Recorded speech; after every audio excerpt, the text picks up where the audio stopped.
살을 내는 듯한 바람이 거대한 철문을 뚫고 들어와 서유진의 뺨을 때렸다. 12월의 밤 공기는 유리 조각처럼 날카로웠고 눈송이는 거센 바람을 타고 소용돌이치며 그녀의 얇은 실크 드레스 위로 무자비하게 내려앉았다. 그녀는 서울에서 가장 호화로운 부촌 중 하나인 한남동 언덕 위 한성그룹 총수 일가의 저택 정문 앞에 서 있었다. 몇 분 전까지만 해도 그녀의 집이었던 곳이었다. 지금은 그녀가 다시는 들어갈 수 없는 견고한 요새가 되었다. 내년이 감히 내 얼굴에 먹칠을 해 한성그룹의 안주인이라는 년이. 박화영 회장의 목소리는 눈보라 소리보다 더 차갑고 날카롭게 유진의 고막을 찢었다. 그녀는 저택 내부의 따뜻한 불빛을 등지고 현관 계단 꼭대기에서 유진을 내려다보고 있었다. 최고급 모피 코트도 그녀의 심장에서 뿜어져 나오는 냉기를 감추지 못했다. 대를 이을 아들 하나 낳지 못하는 주제에 감히 어디서 네 명의 토를 달아. 서유진은 입술을 깨물었다. 입술이 터져 비릿한 피맛이 입안에 퍼졌다. 그녀는 마지막 남은 존엄성을 붙잡으려 했었지만 무릎은 이미 감각을 잃어가고 있었다. 어머님, 제발. 날씨가 이렇습니다. 제 잘못이 아니라는 건 어머님도 아시잖습니까? 아이는 하늘이 주시는. 그녀의 목소리는 절망으로 가늘게 떨렸다. 그녀는 지난 3년간 이 집안에서 그림자처럼 살았다. 명문가 출신이라는 배경은 불임이라는 낙인 앞에서 아무런 힘이 되지 못했다. 박화영은 코웃음을 쳤다. 하늘, 내년이 믿는 하늘이 우리 한성그룹의 후계자를 점지해 주더냐. 나는 내 손으로 모든 것을 잃었다. 내게 필요한 것은 내 핏줄을 이을 손자이지. 너 같은 쓸모없는 암탉이 아니야. 그녀는 경멸에 찬 눈으로 유진을 훑어보았다. 내 아비가 내 사업을 도와준 공으로 너를 며느리로 들였지만 그것도 여기까지다. 더 이상은 내 인내심을 시험하지 마라. 유진의 시선이 시어머니의 어깨 너머로 현관 안쪽에 무력하게 서 있는 남편 박지훈에게 향했다. 그는 명문대 출신의 훤칠한 외모를 지녔지만 어머니의 그림자 아래에서 단 한 번도 자신의 목소리를 내본 적이 없는 남자였다. 그는 아내와 어머니 사이에서 시선을 피하며 값비싼 이탈리아제 구두끈만 내려다보고 있었다. 지훈 씨, 당신이라도 제발 말 좀 해봐요. 유진이 애원했다. 박지훈은 움찔했다. 그는 천천히 고개를 들었지만 그의 눈은 아내의 절박한 눈빛이 아닌 어머니의 분노한 시선에 먼저 닿았다. 박화영이 그를 쏘아보자 그는 즉시 고개를 숙였다. 어머니. 하지만 밖이 너무. 그가 간신히 입을 열었지만 목소리는 모기 소리만큼이나 작았다. 박화영이 지팡이로 바닥을 세게 내리쳤다. 시끄럽다. 내 놈도 전현이랑 한패냐. 네가 그러고도 내 아들이고 한성의 후계자가 될 자격이 있다고 생각하나. 전현 하나 제대로 간수 못해서 이 사달을 만들어. 지훈은 입을 다물었다. 그것은 유진에게 내려진 최종 선고나 다름없었다. 희미하게 남아있던 마지막 희망의 불씨가 차가운 눈 속에서 꺼져버렸다. 유진은 더 이상 무릎을 지탱할 힘이 없었다. 그녀는 차가운 대리석 계단 아래 눈이 쌓이기 시작한 자갈 위로 무너져 내렸다. 그녀가 결혼 예물로 받았던 값비싼 보석들이 눈송이와 뒤섞여 초라하게 빛났다. 당장 전현을 문 밖으로 끌어내 박화영이 집사에게 명령했다. 그리고 전현이 가져온 모든 물건, 옷까지 하나 남기지 말고 전부 불태워버려. 우리 집안에 전현의 더러운 흔적을 남길 수 없다. 건장한 경호원 2명이 유진에게 다가왔다. 그들은 기계적으로 그녀의 양팔을 거칠게 붙잡아 일으켜 세웠다. 유진은 저항하지 않았다. 아니, 저항할 기력조차 남아있지 않았다. 그녀는 짐승처럼 끌려가며 마지막으로 박지훈을 바라보았다. 그는 여전히 고개를 숙인 채 자신의 손톱만 바라보고 있었다. 그 순간 유진은 깨달았다. 자신이 사랑했던 남자는 존재하지 않았다. 오직 어머니의 꼭두각시만이 그 자리에 서 있을 뿐이었다. 증오보다 더 깊은 차가운 체념이 그녀의 심장을 얼어붙게 했다. 그녀는 더 이상 애원하지도 울부짖지도 않았다. 육중한 철문이 그녀의 등 뒤에서 쾅 소리를 내며 닫혔다. 그 소리는 유진의 지난 3년간의 결혼 생활에 종지부를 찍는 망치 소리처럼 들렸다. 그녀는 이제 완벽히 혼자가 되었다.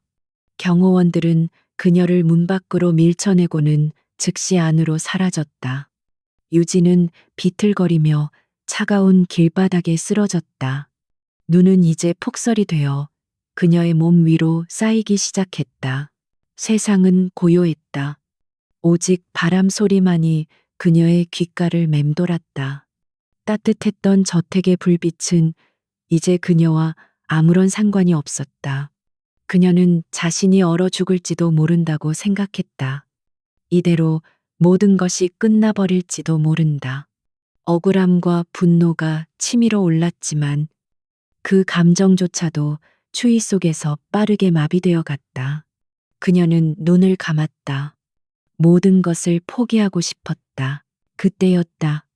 그녀의 뱃속 깊은 곳에서부터, 아니, 그녀의 영혼 가장 밑바닥에서부터 아주 작지만 뜨거운 무언가가 꿈틀거리기 시작했다. 그것은 분노도 슬픔도 아니었다. 그것은 생존에 대한 본능이었다.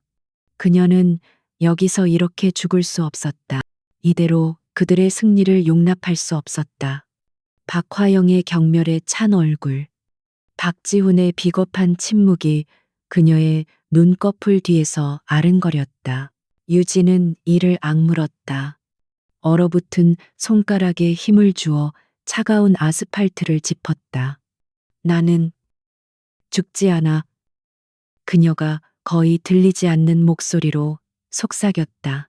절대로 이대로 끝나지 않아. 그녀는 자신을 버린 신을 원망하는 대신 자신의 2다리로 일어서기로 결심했다. 그녀는 자신이 가진 유일한 것, 자신의 지식과 재능을 떠올렸다.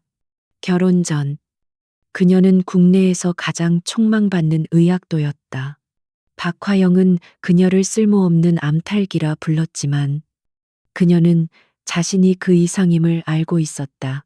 그녀는 자신이 받은 모욕을, 이치 떨리는 추위를, 뼛속까지 스며든 배신감을 절대로 잊지 않을 것이라 다짐했다. 언젠가 반드시 그들이 자신을 이렇게 내쫓은 것을 후회하게 만들 것이다. 아니, 후회 정도가 아닐 것이다. 그들이 감히 자신을 올려다보지도 못할 곳까지 올라갈 것이다. 그녀는 비틀거리며 일어섰다. 눈보라가 그녀의 얼굴을 때렸지만 그녀의 눈은 이제 더 이상 절망으로 흐려지지 않았다. 그 속에는 얼음장보다 차갑고 강철보다 단단한 결의가 빛나고 있었다. 서유진은 눈보라 속으로 한 걸음 힘겹게 발을 내디뎠다. 그녀의 뒤로는 대한민국 최고 재벌 가문의 웅장한 저택이 어둠 속에 서 있었고 그녀의 앞에는 무엇 하나 예측할 수 없는 냉혹한 현실이 펼쳐져 있었다. 그러나 그녀는 더 이상 두렵지 않았다. 3년 전 박지훈을 사랑했던 순진한 서유진은 오늘 밤 이 눈 속에서 죽었다. 그리고 새로운 서유진이 다시 태어나고 있었다. 저택 안. 박화영은 만족스러운 미소를 지으며 벽난로 옆 안락의자에 앉았다. 이제야 집안이 조용해졌군. 지훈아, 내일 당장 이혼 서류 처리하고 내가 점 찍어둔 오성과 둘째 딸과 선을 보도록 해라. 그 집안은 아들만 셋을 낳은 다산의 집안이니 분명 우리 한성에도 경사를 가져다 줄 것이다. 지우는 아무 말 없이 고개만 끄덕였다. 그는 창밖을 내다보았다. 눈보라가 너무 거세서 이제 문 밖은 아무것도 보이지 않았다. 그는 아주 잠깐, 아주 희미한 죄책감을 느꼈지만 이내 따뜻한 벽난로의 온기에 그 감정을 녹여버렸다. 한편 유진은 몇 시간을 걸었는지 모른 채 거의 동사 직전에 도심의 한 작은 병원 응급실 입구에서 의식을 잃고 쓰러졌다. 그녀의 손에는 결혼 반지 대신 의대 시절부터 간직해온 낡은 해부학책 한 권이 기적처럼 들려 있었다. 그것은 그녀가 시댁에 들어오며 유일하게 자신의 것으로 챙겨온 물건이었다. 그리고 그것은 그녀의 새로운 삶의 시작을 알리는 상징이 될 터였다. 6년이라는 시간은 한 인간을 완전히 다른 존재로 조각하기에 충분했다. 혹독한 눈보라가 몰아치던 그날 밤, 한남동 저택 앞에서 모든 것을 잃었던 서유진은 죽었다. 그리고 오늘 대한민국 최고의 의료기관 중 하나인 세종대학병원 소아혈액종양학과 센터장실에는 서유진 박사가 앉아 있었다. 그녀의 이름 앞에는 국내 최연소, 최초, 최고라는 수식어가 따라붙었다. 그녀는 더 이상 누구의 아내도 며느리도 아니었다. 그녀는 오직 자신의 능력으로 그 자리에 오른 대체 불가능한 존재였다. 그녀의 집무실은 그녀의 성격을 그대로 반영하듯 차갑고 정밀하며 한치의 오차도 없어 보였다. 거대한 유리창 너머로 서울의 스카이라인이 펼쳐졌지만 유진은 그 풍경에 눈길 한번 주지 않았다. 그녀의 시선은 오직 책상 위 모니터에 떠 있는 복잡한 유전자 염기 서열 데이터에 고정되어 있었다. 흰색 의사 가운은 빳빳하게 다려져 있었고 깔끔하게 틀어올린 머리 스타일과 얇은 금태 안경은 그녀의 지적인 이미지를 부각시켰지만 동시에 그녀의 감정을 숨기는 가면이기도 했다. 6년 전 응급실에서 가까스로 목숨을 건진 유진은 자신에게 남은 것이 아무것도 없음을 깨달았다. 가족들은 그녀가 한성가에서 쫓겨났다는 사실에 경악했고 오히려 그녀를 가문의 수치로 여겼다. 그녀는 돌아갈 곳이 없었다. 그래서 그녀는 자신을 가장 절망스럽게 만들었던 그 불임이라는 진단, 그 한계를 극복하기 위해 의학에 매달렸다. 그녀는 자신의 몸이 아닌 다른 생명을 구하는 것에서 자신의 존재 가치를 찾기로 결심했다. 그녀는 독하게 공부했. 의사 면허를 다시 활성화시키고 미국으로 건너가 최고의 병원에서 펠로우 과정을 밟았다. 그녀가 선택한 분야는 가장 어렵고 절망적이라는 소아 유전 질환 및 혈액암이었다. 아이들, 아이러니하게도 그녀는 자신이 가질 수 없었던 아이들을 살리는 일에 모든 것을 걸었다. 그녀는 잠을 줄이고 인간관계를 끊었다. 오직 연구와 환자 진료에만 몰두했다. 그녀의 차가운 태도와 날카로운 분석력은 동료들 사이에서 얼음 여왕이라는 별명을 안겨주었지만 그녀의 손에서 기적처럼 살아나는 아이들 때문에 누구도 그녀의 실력을 의심하지 못했다. 교수님, 오후 컨퍼런스 자료입니다. 젊은 레지던트가 조심스럽게 서류를 내밀었다. 유진은 모니터에서 눈을 떼지 않은 채 서류를 받아들었다. 김 선생, 어제 내가 지시했던 게타, 이 유전자 변이 환자 데이터.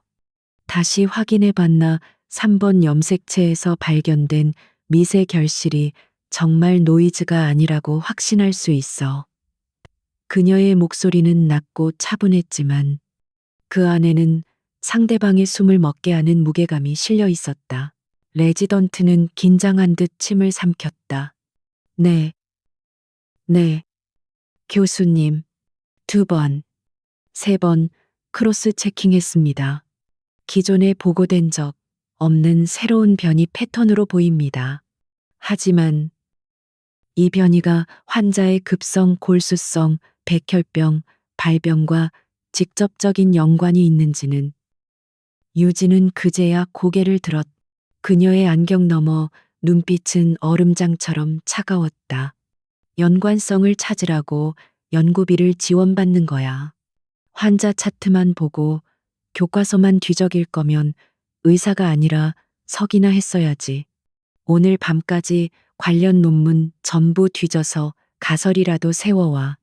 내일 아침 7시 내 책상 위에 보고서 올려놔. 레지던트는 알겠습니다. 교수님이라고 황급히 대답하고는 도망치듯 방을 나갔다. 유진은 다시 모니터로 시선을 돌렸다. 그녀는 일부러 냉정하게 굴었다. 감정은 판단을 흐리게 하고 실수를 유발한다. 특히 생명을 다루는 일에서는 더욱 그렇다. 그녀는 6년 전 자신의 감정에 휘둘려 모든 것을 잃었던 자신을 기억했다. 다시는 그런 실수를 반복하지 않을 터였다. 그녀는 자신의 연약했던 과거를 철저히 묻어두었다. 세종대학병원은 한성그룹이 운영하는 한성제일병원과 업계 1, 2위를 다투는 라이벌 관계였다. 한성제일병원이 막대한 자금력을 바탕으로 최고급 시설과 VIP 마케팅에 주력한다면 세종병원은 유진과 같은 스타급 의료진을 전면에 내세워 고난도 중증 질환 치료 분야에서 명성을 쌓고 있었다. 특히 유진이 이끄는 소아유전학센터는 한성제일병원조차 따라오지 못하는 독보적인 영역이었다. 그녀는 박화영이나 박지훈의 소식을 일부러 찾지 않았다. 하지만 대한민국에서 한성그룹의 이름을 피할 방법은 없었다. 뉴스와 신문은 연일 그들의 사업 확장과 성공을 떠들어댔다. 그리고 몇 년 전 박지훈이 오성가 막내딸과 재혼했으며 마침내 그토록 원하던 아들을 낳았다는 소식을 접했다. 유진은 그 기사를 읽던 날 처음으로 자신의 연구실에서 홀로 밤을 새웠다. 그녀는 울지 않았다.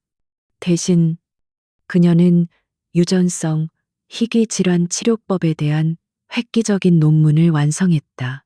그녀의 삶은 이제 환자들의 생명과 직결되어 있었다. 그녀의 차가운 손은 절망에 빠진 부모들에게 유일한 희망의 동아줄이었다. 그녀는 자신의 고통을 더 큰 고통을 겪는 이들을 치유하는 에너지로 승화시켰다. 그녀는 더 이상 눈밭에 쓰러져 있던 무력한 여인이 아니었다.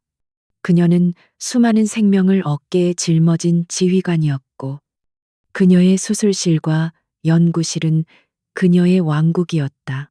서 교수, 잠깐 시간 괜찮나? 병원장이 직접 그녀의 집무실 문을 열고 들어왔다. 유진은 의자에서 일어나 가볍게 목례를 했다.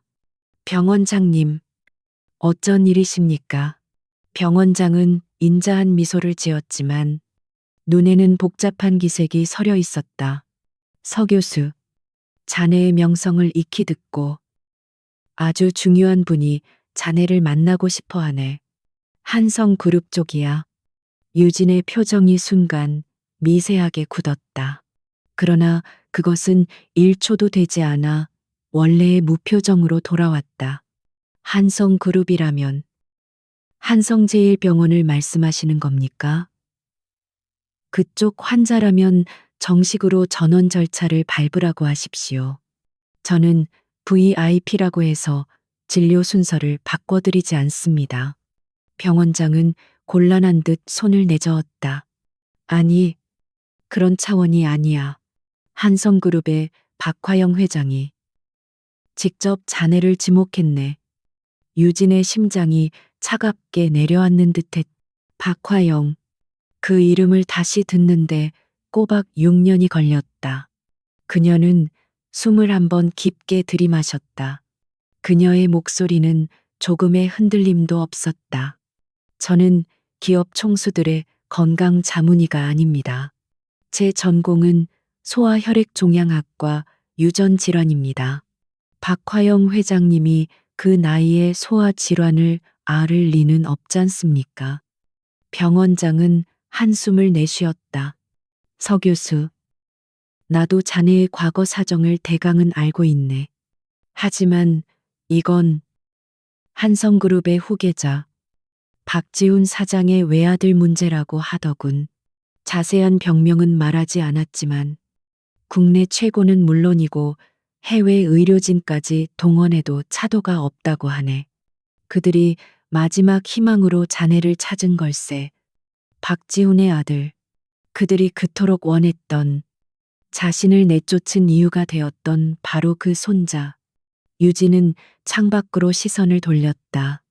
서울의 하늘은 미세먼지 하나 없이 맑았지만 그녀의 눈에는 6년 전 그날의 눈보라가 휘몰아치고 있었다. 운명의 장난이란 이런 것일까? 그녀는 차갑게 웃었다.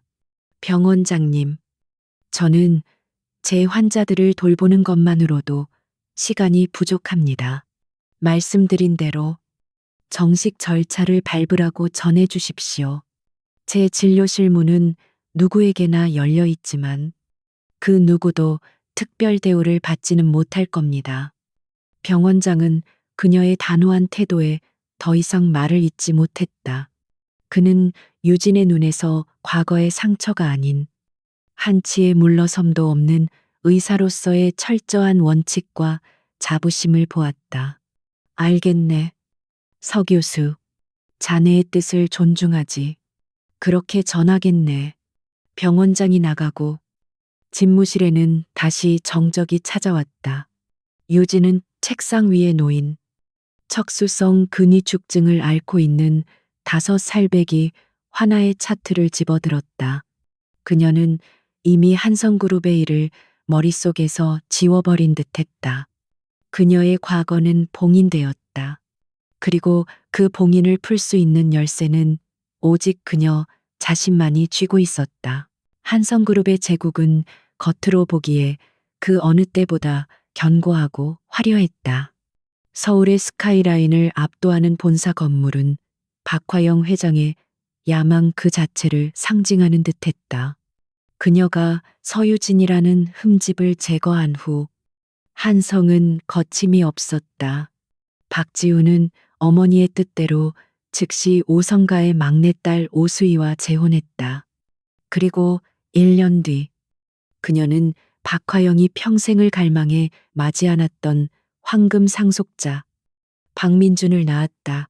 박민준의 탄생은 한성그룹 전체의 축제였다. 박화영은 그룹 창립 이래 가장 성대한 축하연을 열었고 정재계 인사들이 구름처럼 몰려와 태어난 지 100일도 되지 않은 아이에게 머리를 조아렸다. 민주는 단순한 아이가 아니었다. 그는 한성이라는 왕조의 영속성을 보장하는 증표이자 박화영의 완벽한 승리를 상징하는 트로피였다. 그녀는 유일한 오점이었던 서유진을 지워내고 완벽한 그림을 완성했다고 믿었다. 민주는 한남동 저택에서 왕자처럼 자라났다. 최고급 유기농 이유식, 이탈리아에서 공수해온 아기 옷, 하버드 출신의 보육 교사까지. 박화영은 손자를 위해서라면 무엇이든 아끼지 않았다. 그녀는 매일 저녁, 아무리 바쁜 일정이 있어도 저택으로 돌아와 민준의 얼굴을 보는 것을 유일한 낙으로 삼았다. 그녀의 차가운 얼굴에 진정한 미소가 번지는 것은 오직 민준을 안아들 때뿐이었다. 박지훈 역시 아버지로서의 삶에 만족하는 듯 보였다. 그는 더 이상 어머니의 눈치를 보며 불안에 떨지 않았다. 아들을 낳았다는 사실이 그에게 일종의 면죄부이자 자신감을 부여했다. 그의 아내 오수희는 화려한 사교계의 꽃으로 한성의 안주인이라는 지위를 마음껏 누렸다. 모든 것이 완벽했다. 적어도 민준이 네 번째 생일을 맞이하기 직전까지는 그랬다. 시작은 아주 사소한 감기 증상이었다. 민준이 잦은 기침을 하고 미열에 시달렸다. 보육교사와 저택의 주치의는 환절기에 흔히 있는 일이라며 대수롭지 않게 보고했다. 하지만 며칠이 지나도 증상은 나아지지 않았다. 오히려 아이는 점점 기력을 잃어갔다.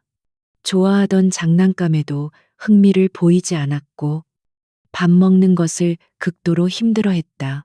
박화영은 즉시 한성제일병원 병원장에게 직접 전화를 걸었다. 내 손자다. 병원 전체를 동원해서라도 사소한 문제 하나 남기지 마. 그녀의 명령에 병원은 발칵 뒤집혔다. 민주는 즉시 한성제일병원의 VVIP 병동, 그 중에서도 가장 안쪽의 로열 스위트룸에 입원했다.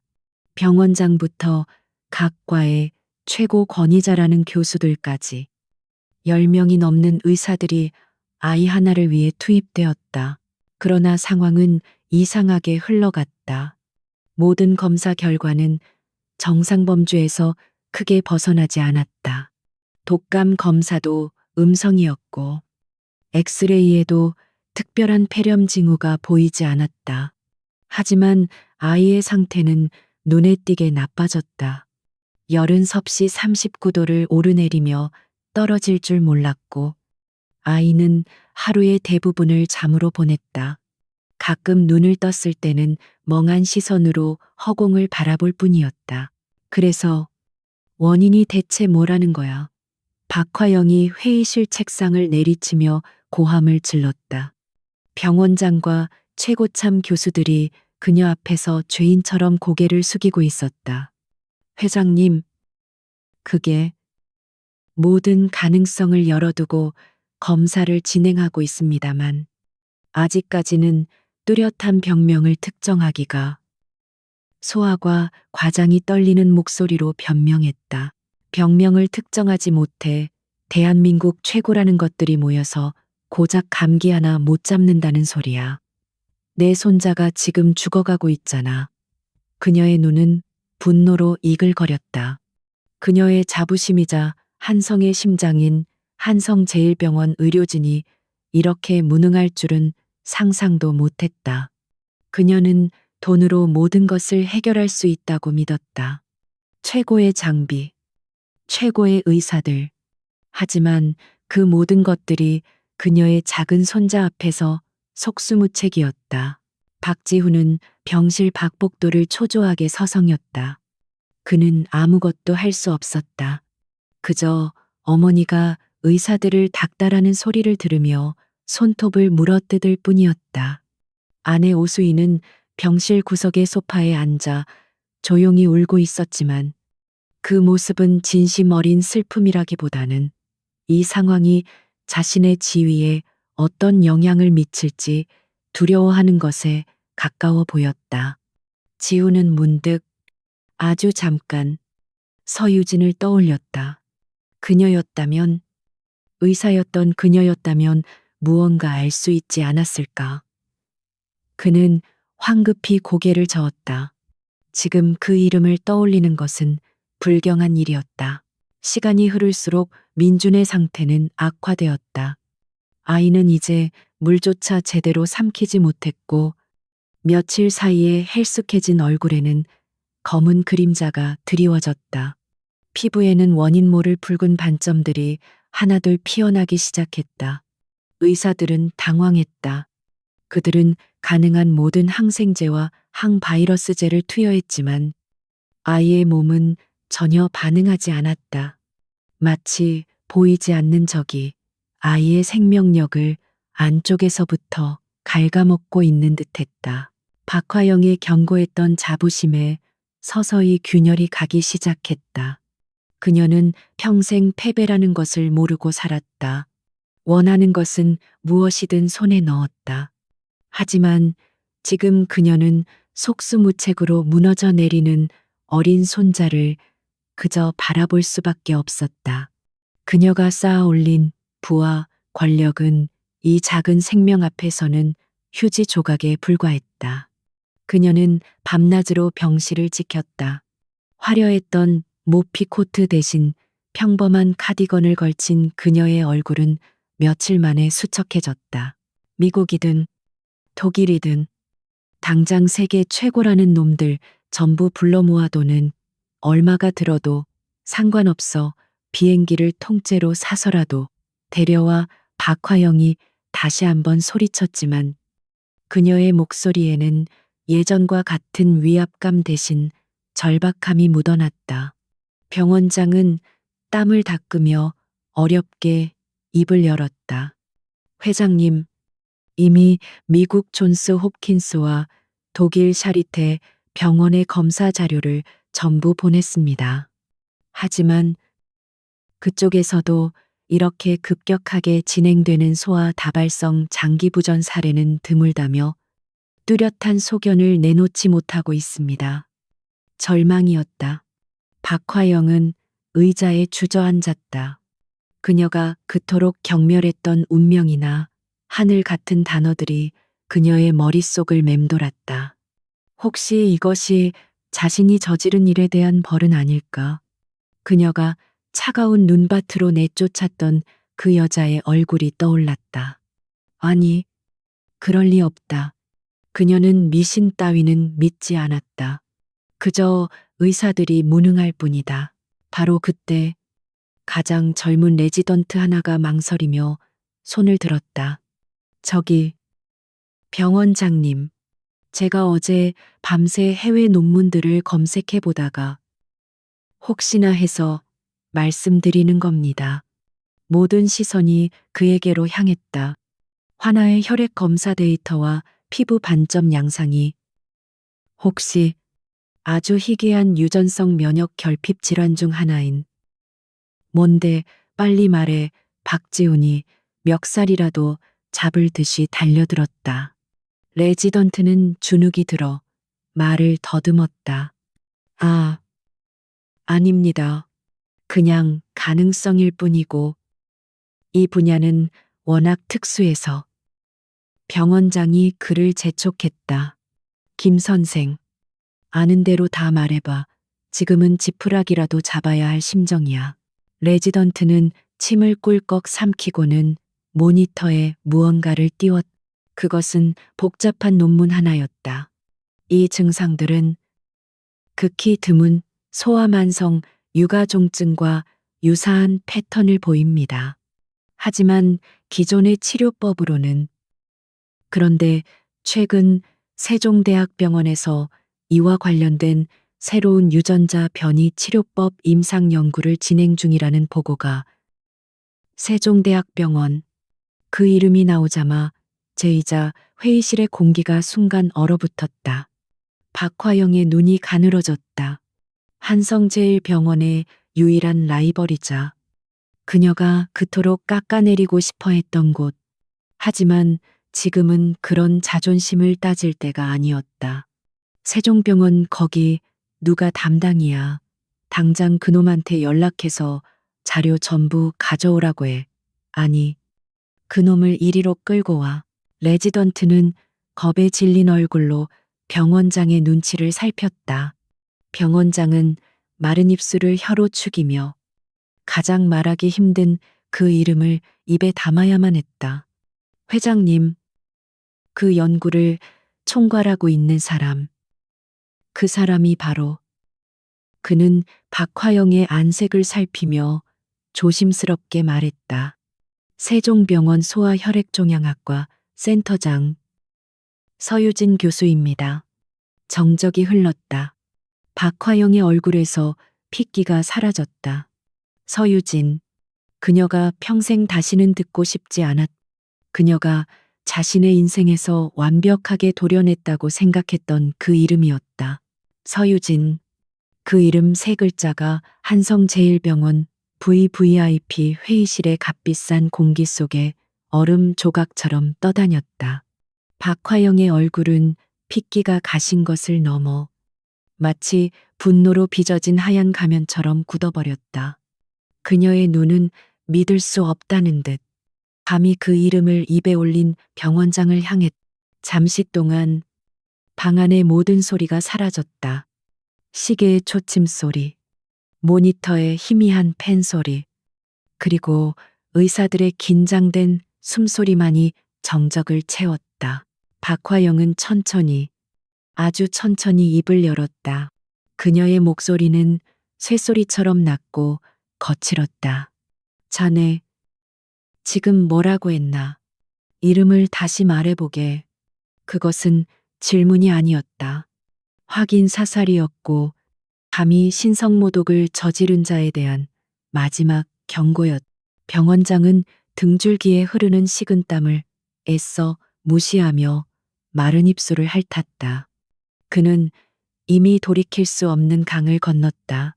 세종대학병원 소아유전학센터장 서유진 교수입니다. 회장님, 병원장은 눈을 질끈 감았다 뜨며 사실을 고했다. 그 순간 박화영 옆에 서 있던 박지훈이 자기도 모르게 한 걸음 뒤로 물러섰다. 그의 얼굴은 아들의 병세에 대한 걱정과는 또 다른 종류의 공포로 창백해졌다. 서유진, 그가 6년 전 눈보라 속에 버려두고 돌아섰던 아내. 이제는 이름조차 부르기 어색한 과거의 망령이었다. 서유진이라고 박화영이 실성한 사람처럼 웃었다. 그 웃음소리는 유쾌함이 아닌 극도의 불쾌함과 경멸이 뒤섞여 기괴하게 들렸다. 고작 의사 흉내나 내던 그 계집애가 지금 내 손자의 목숨을 가지고 나랑 장난하자는 건가? 자네들 단체로 미쳤어. 한성제일병원의 의사가 그것들밖에 없나? 그녀는 손에 잡히는 서류 뭉치를 집어 병원장에게 집어던졌다. 종이들이 공중에서 무력하게 흩날렸다. 회장님, 진정하십시오. 병원장이 황급히 몸을 숙였다. 이건 장난이 아닙니다. 젊은 김 선생이 발견한 저 논문. 소아 만성 유가종증의 비정형적 발현과 새로운 유전자 타겟팅 접근법. 이 논문의 제일 저자이자 교신 저자가 서유진 교수입니다. 이 분야에서 지난 3년간 가장 주목받는 성과입니다. 박화영은 숨을 헐떡였다. 그녀는 이 상황 자체를 인정할 수 없었다. 자신이 쓸모없다고 내쫓은 아들 하나 낳지 못하던 돌팔매 같은 년이 이제 와서 자신의 유일한 손자를 구할 열쇠를 쥐고 있다는 말인가. 이것은 세종병원 놈들이 자신과 한성그룹을 모욕하기 위해 꾸민 거대한 사기극임에 틀림없었다. 당장 미국과 독일에 다시 연락해 이 논문을 보내고 서유진보다 더 나은 놈을 찾아 돈은 100배, 1000배를 주겠다고 해. 하지만 병원장은 절망적인 표정으로 고개를 저었다. 회장님, 이미 했습니다. 존스 홉킨스의 닥터 밀러에게 방금 전 화상 통화로 이 데이터를 보냈습니다. 그는 떨리는 손으로 태블릿 PC를 조작해 방금 끝난 화상 회의록을 띄웠다. 닥터 밀러의 코멘트입니다. 이런 급진적인 면역 체계 붕괴는 처음 본다. 만약 이 한국인 레지던트의 추측이 맞고 세종병원의 서 교수가 개발 중인 실험적 치료법이 존재한다면 그것이 현재로서는 유일한 희망일 것이다. 라고 유일한 희망. 박지훈이 거의 울부짖듯이 되뇌었다. 그는 더 이상 아버지로서의 이성을 유지하기 힘들었다. 그는 어머니의 눈치를 살폈다. 박화영은 입을 굳게 다문 채 모니터에 떠 있는 시우 유진, MD, PhD라는 이름을 노려보고 있었다. 그녀의 자존심이 현실을 받아들이기를 거부했다. 하지만 바로 그때 병실과 연결된 인터컴에서 다급한 간호사의 목소리가 터져 나왔다. 교수님, 환아 산소 포화도 85까지 떨어집니다. 심박수도 급격히 저하 중입니다. 회의실의 모든 의사들이 사색이 되어 자리에서 벌떡 일어났다. 병원장과 소아과장이 황급히 문을 열고 뛰쳐나갔다. 박지훈이 비명을 지르며 유리창 너머 병실을 바라보았다. 작은 민준의 몸에 연결된 각종 기계들이 요란한 경고음을 울려대고 있었다. 박화영의 두 눈이 공포로 크게 뜨였다. 그녀의 유일한 후계자, 그녀의 모든 것. 그녀는 비틀거리며 유리창으로 다가가 의료진이 아이에게 심폐소생술을 준비하는 모습을 망연자실하게 바라보았다.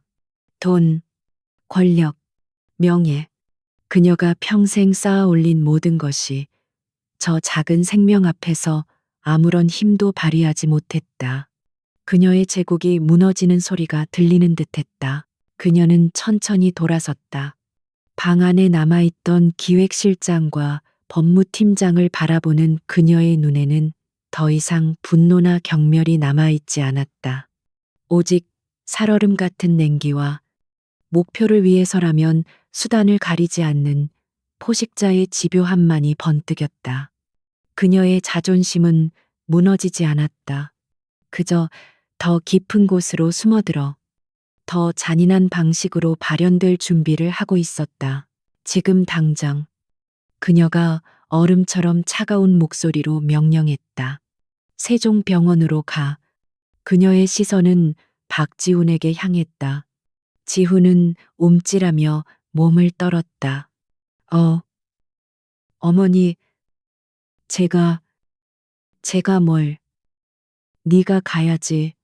내 놈이 싸지른 일 아닌가. 박화영은 아들을 경멸하듯 쏘아붙였다. 아니, 변호사들 먼저 보내. 법무팀장, 자네가 직접 가서 서유진이라는 그년을 만나. 법무팀장이 긴장된 얼굴로 물었다. 회장님, 어떤 조건으로 협상을? 협상. 박화영이 다시 한번 비웃었다. 내가 왜 그따위 것과 협상을 하지? 이건 명령이야. 돈이든 자리든 그년이 원하는 걸 물어봐. 한성제일병원 소아센터장 자리라도 내줄 수 있다고 해. 아니, 그냥 백지수표를 안겨. 무슨 수를 써서라도 그년의 기술이든 그년의 손이든 당장 이리로 끌고 와. 이건 내 손자를 살리기 위한 징발이야. 알아들었나? 박화영은 여전히 상황을 파악하지 못하고 있었다. 그녀는 서유진이 6년 전 자신이 내쫓았던 돈 몇 푼에 움직이던 그 무력한 여자라고 생각했다. 그녀는 돈과 권력으로 서유진을 찍어 누를 수 있다고, 마치 부품을 사오듯 그녀를 구매할 수 있다고 믿었다. 그녀의 오만함은 손자의 생명이 경각에 달린 순간에도 변하지 않았다. 박지훈은 아무 말도 하지 못했다. 그에게는 전철을 만날 용기도, 어머니의 명령을 거스를 용기도 없었다. 그는 그저 이 끔찍한 악몽이 빨리 끝나기만을 바랄 뿐이었다. 법무팀장과 수행원들이 박화영의 명령에 따라 분주하게 움직이기 시작했다.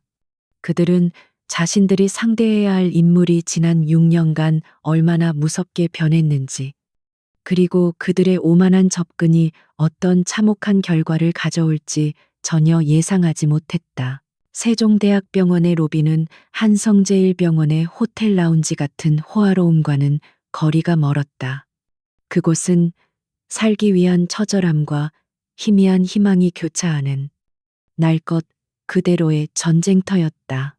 한성그룹의 검은색 세대가 병원 정문 앞에 멈춰섰을 때 이미 그들의 존재감은 병원의 공기와 충돌하고 있었다.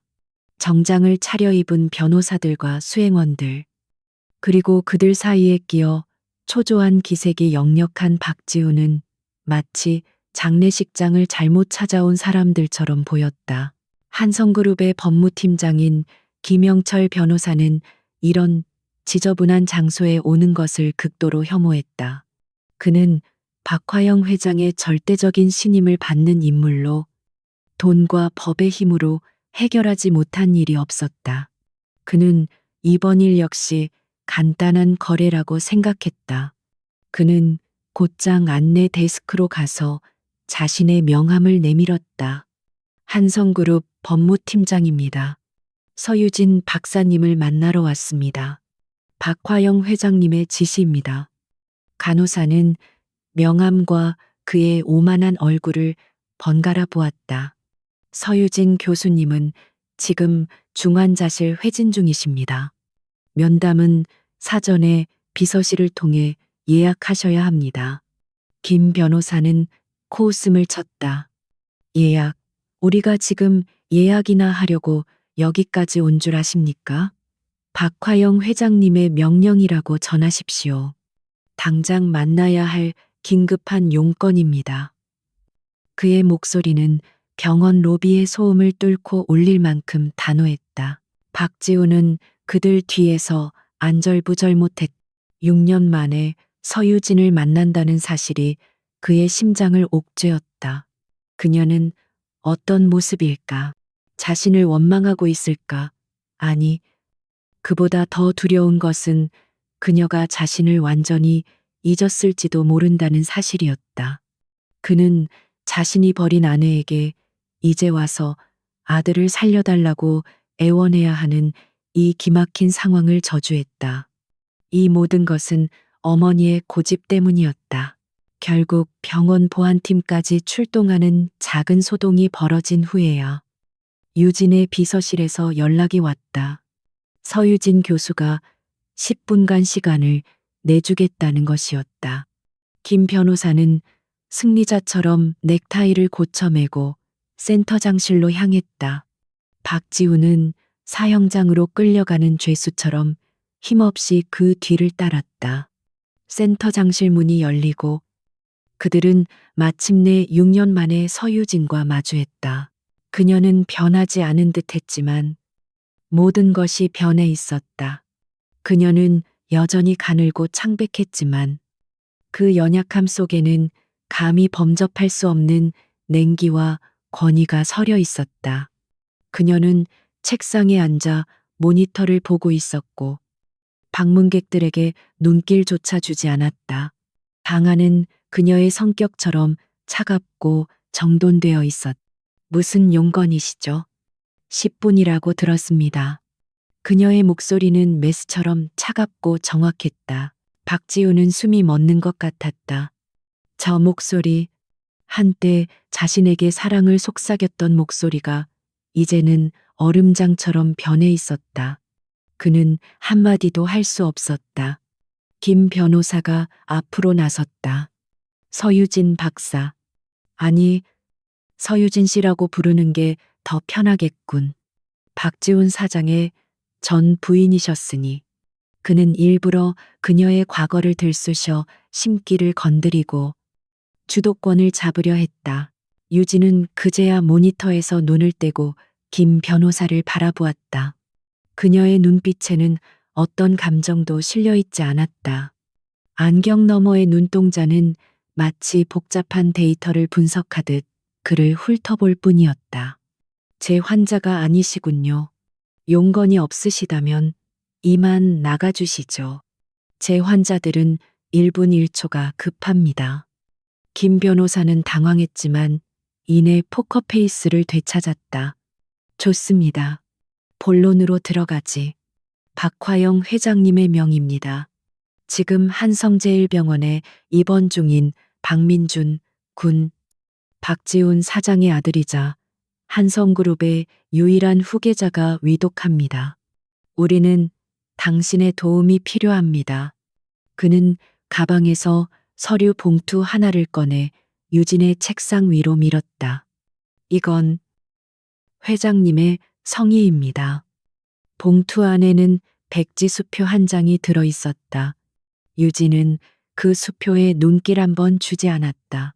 그녀의 시선은 다시 모니터로 돌아갔다. 저는 이미 병원장님을 통해 말씀드렸습니다. 한성제일병원 환자라면 정식으로 전원 절차를 밟으십시오. 서류 검토 후 의료진의 판단에 따라 저희 병원의 프로토콜대로 진행할 겁니다. 프로토콜. 김 변호사는 어이가 없다는 듯 웃었다. 서유진 씨, 지금 상황 파악이 안 되십니까? 이건 한성그룹의 후계자 문제입니다. 그런 관료적인 절차 따위를 기다릴 시간이 없단 말입니다.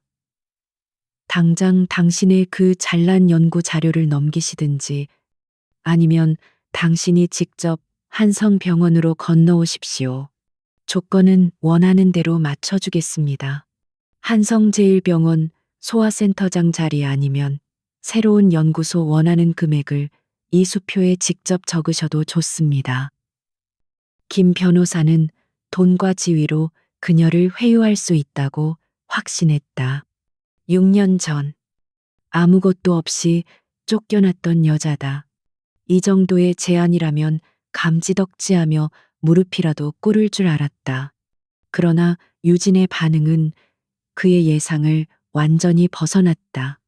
그녀는 키보드를 두드리던 손을 멈추고 의자를 돌려 그들을 정면으로 바라보았다. 김 변호사님, 맞으시죠? 그녀가 차갑게 말했다. 첫째, 제 연구는 판매용이 아닙니다. 제 환자들의 생명을 구하기 위한 것입니다. 둘째, 저는 제 환자들을 버리고 다른 병원으로 갈 생각이 없습니다. 특히 한성제일병원 같은 곳은 더욱 그렇습니다. 그녀의 목소리에 실린 경멸감은 너무나도 노골적이어서 김 변호사의 얼굴이 불그락부르락해졌다. 셋째, 유진이 박지훈을 바라보았다. 지훈은 그녀의 시선을 피하며 바닥만 내려다보았다. 제 진료실에서는 환자의 신분이나 재산이 우선순위가 되지 않습니다.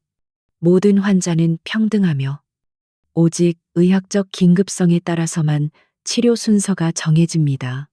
현재 제 임상시험 대기 명단에는 이미 17명의 아이들이 있습니다. 그 아이들 역시 누군가에게는 유일한 희망입니다. 이 여자가 감히 김 변호사가 소리쳤다. 당신 지금 한성그룹을 상대로 무슨 짓을 하고 있는지 알아? 당신 의사 면허증 따위 우리가 마음만 먹으면. 그는 말을 잇지 못했다. 유진이 자리에서 일어났기 때문이다. 그녀는 김 변호사에게 다가와 그가 내밀었던 백지 수표를 집어들었다. 그리고는 그의 정장상의 주머니에 아무렇게나 구겨 넣었다. 여기는 시장 바닥이 아닙니다. 변호사님, 그리고 저는 당신들이 사려는 물건이 아닙니다. 박화영 회장님께 전하십시오. 돈으로 모든 것을 살 수 있다는 그 오만한 생각. 적어도 제 진료실에서는 통하지 않는다고. 그녀는 박지훈을 향해 시선을 돌렸다. 그의 비겁한 눈동자와 정면으로 마주쳤다. 그리고 당신도, 박지훈 씨, 6년 전 당신이 눈밭에 버렸던 여자는 죽었습니다. 지금 당신 앞에는 의사 서유진만 있을 뿐입니다. 당신 아들의 일은 안타깝지만 나에게 사적인 감정이나 동정심을 기대하지 마십시오. 그녀는 사무실 문을 가리켰다. 이제 나가주시죠. 제 진짜 환자들이 기다리고 있습니다. 그 순간 박지훈은 무너졌다. 그는 자기도 모르게 유진의 앞에 무릎을 꿇으려 했다. 유진. 아니, 서 교수. 제발. 내가 잘못했어. 내가. 민준이는. 아이는 죄가 없잖아. 제발. 하지만 유진은 이미 그에게서 등을 돌린 후였다. 그녀의 비서와 보안 요원들이 어느새 문을 열고 들어와 있었다. 손님들, 나가실 시간입니다. 김 변호사는 분노로 얼굴이 일그러진 채 비틀거리는 박지훈을 부축해 밖으로 끌고 나갔다. 문이 닫히고 유진은 잠시 눈을 감았다. 그녀의 손이 미세하게 떨리고 있었다. 그러나 그것은 금세 멈췄다.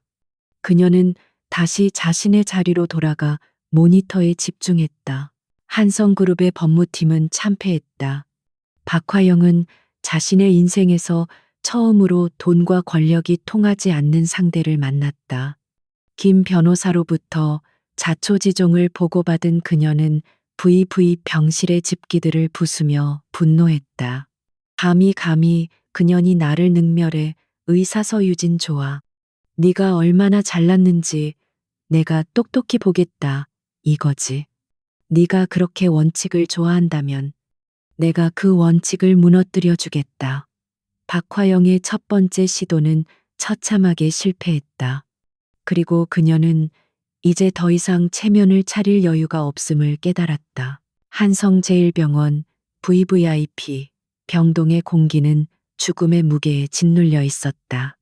박민준의 상태는 김 변호사와 박지훈이 세종병원에서 수모를 당하고 돌아온 몇 시간 만에 급격히 나빠졌다.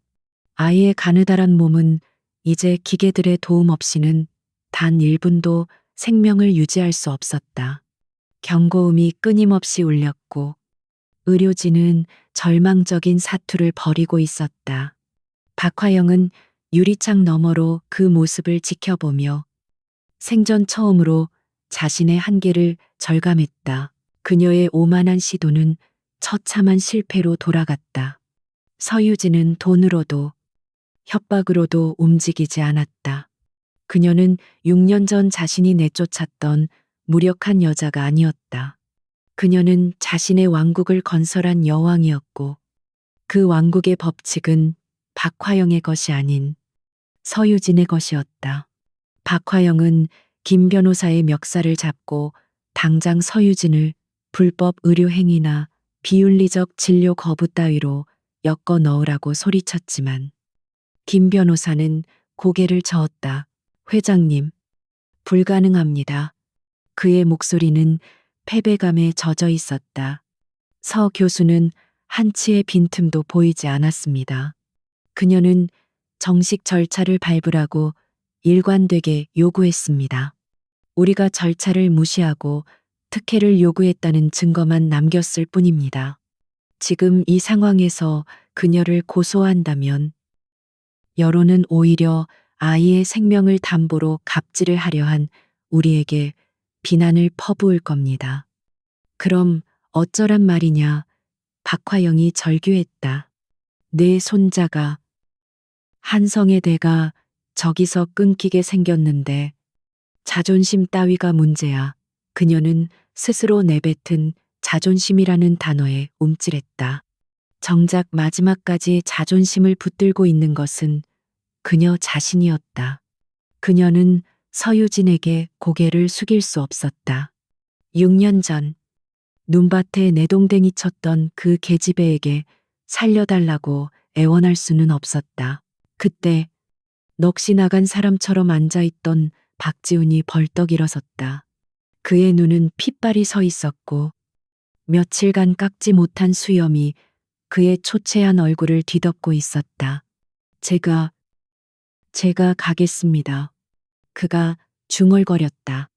박화영이 혐오스러운 눈빛으로 아들을 쏘아보았다. 네가 가서 뭘 할 수 있는데 변호사들도 쫓겨나는 마당에 내 놈의 그 비겁한 얼굴을 보고 그년이 마음이라도 돌릴 것 같아. 그래도 가야 합니다. 지훈의 목소리는 절박했다. 그는 어머니의 분노가 두려웠지만 아들이 죽어가는 것을 보는 공포가 더 컸다. 유진이는 아니, 서 교수는 적어도 제 말은 들어줄지도 모릅니다. 우리가 한때는 그는 차마 사랑했다는 말은 입에 담지 못했다.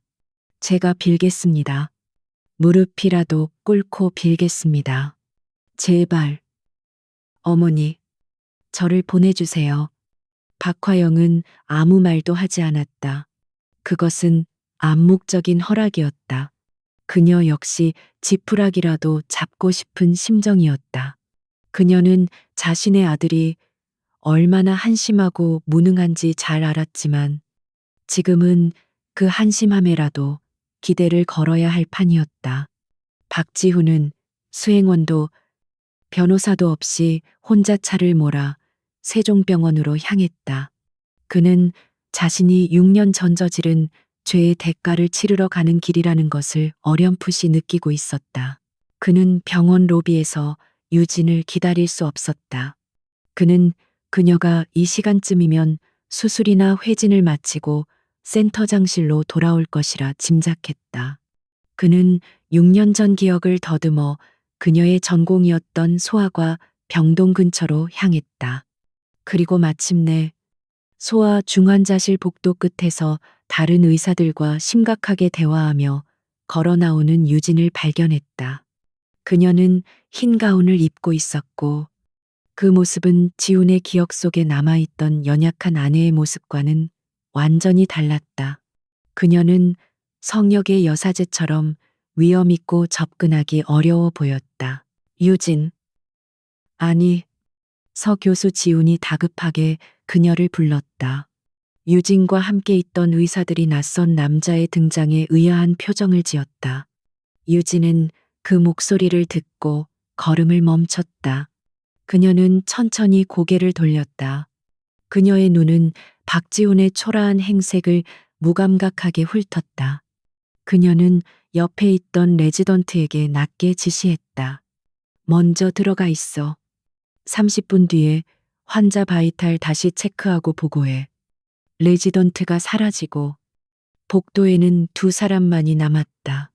차가운 형광등 불빛이 그들의 사이를 갈라놓았다. 지훈은 그녀에게 다가가려 했지만 그녀의 차가운 눈빛에 발이 얼어붙은 듯했다.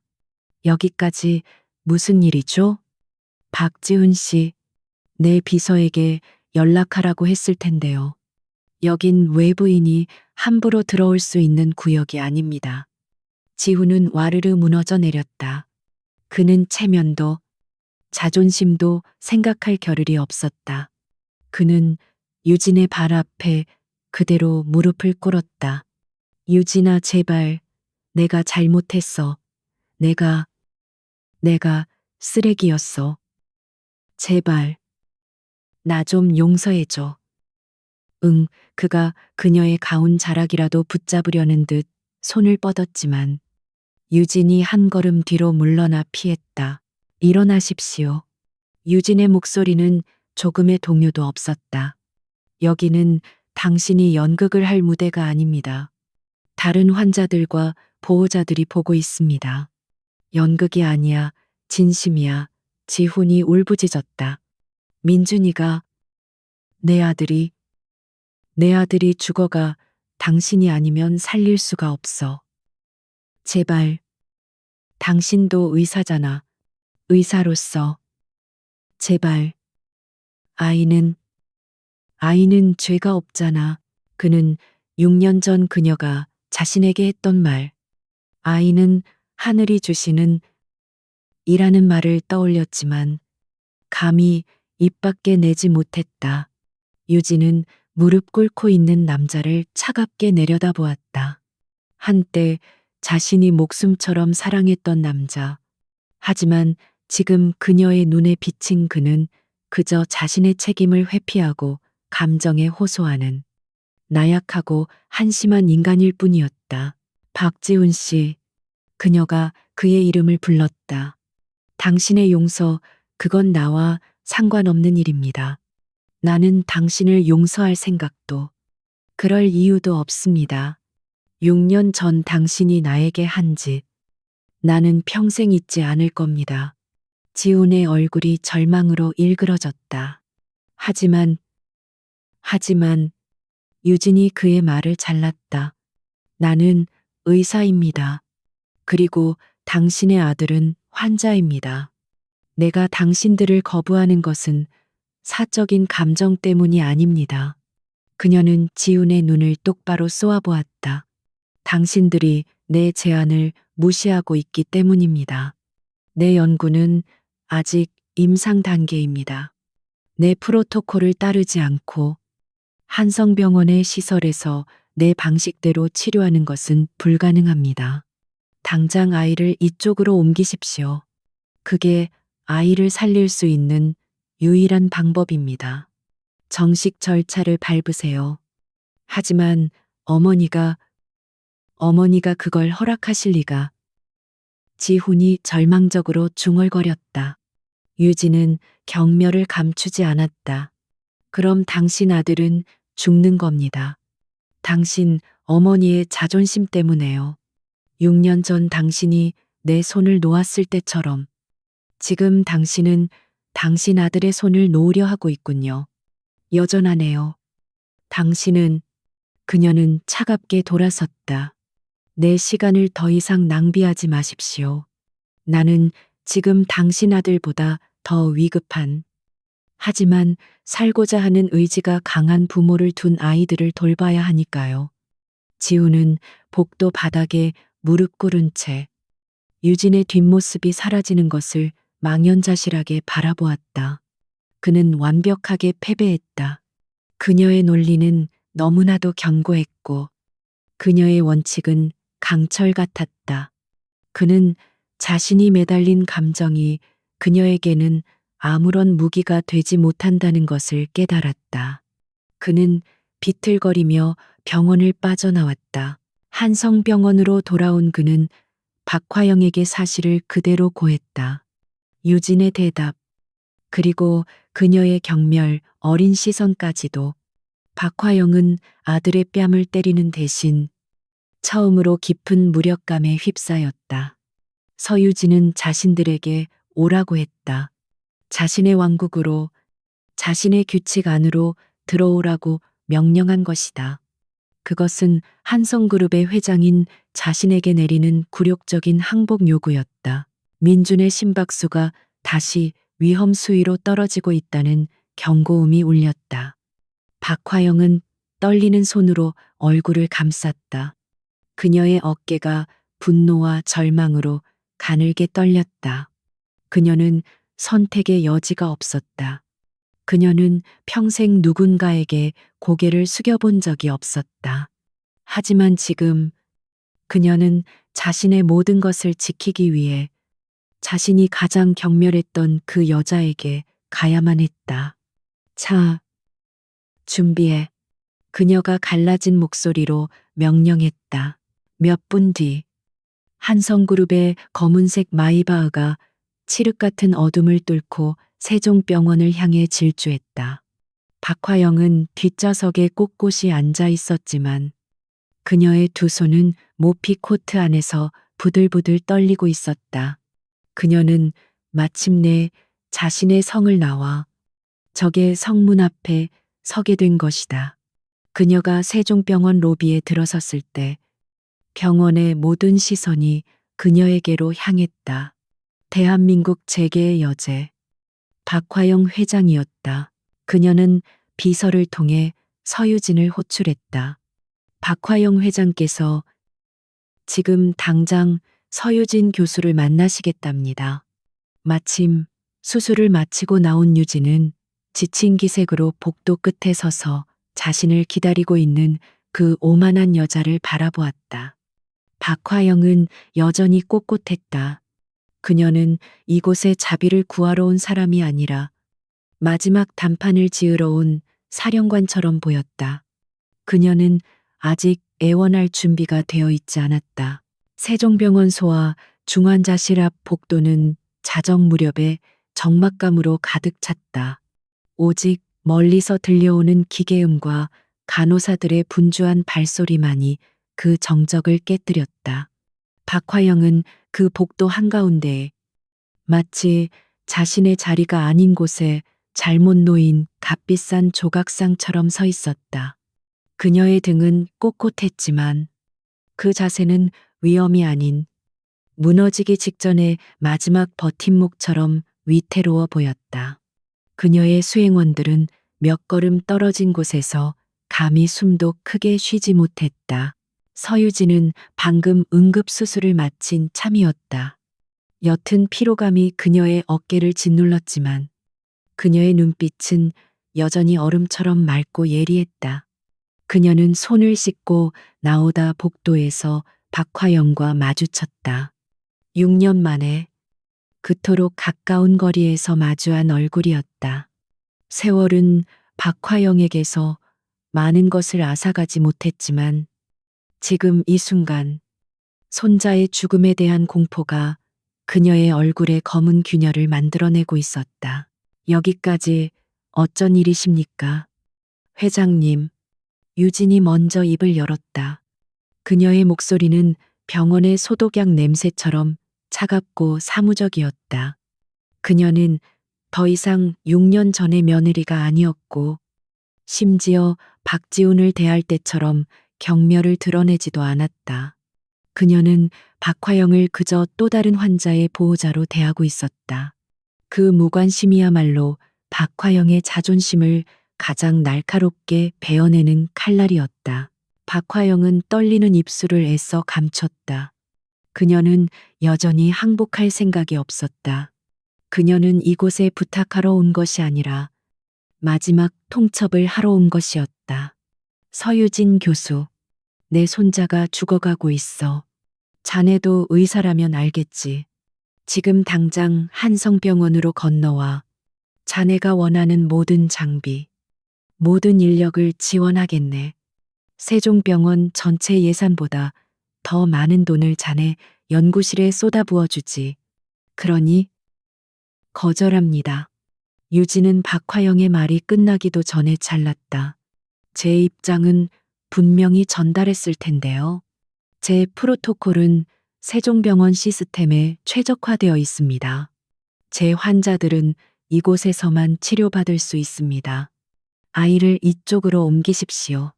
그게 유일한 방법입니다. 유진의 태도는 단호했다. 그것은 협상의 여지가 없는 통보였다. 박화영의 얼굴이 분노로 일그러졌다. 감히 인연이 자신에게 명령을 해내려니 지금 누굴 상대로. 네가 뭔데 감히 한성의 후계자를 이리 오라 저리 가라 해. 내년은 그저 의사일 뿐이야. 내가 돈으로 산. 그녀는 말을 멈췄다. 유진의 눈빛 때문이었다. 그 눈은 더 이상 차갑지 않았다. 그 안에는 깊은 연민과 경멸이 뒤섞여 있었다. 당신은 아직도 변한 게 없군요. 회장님, 유진이 낮게 말했다.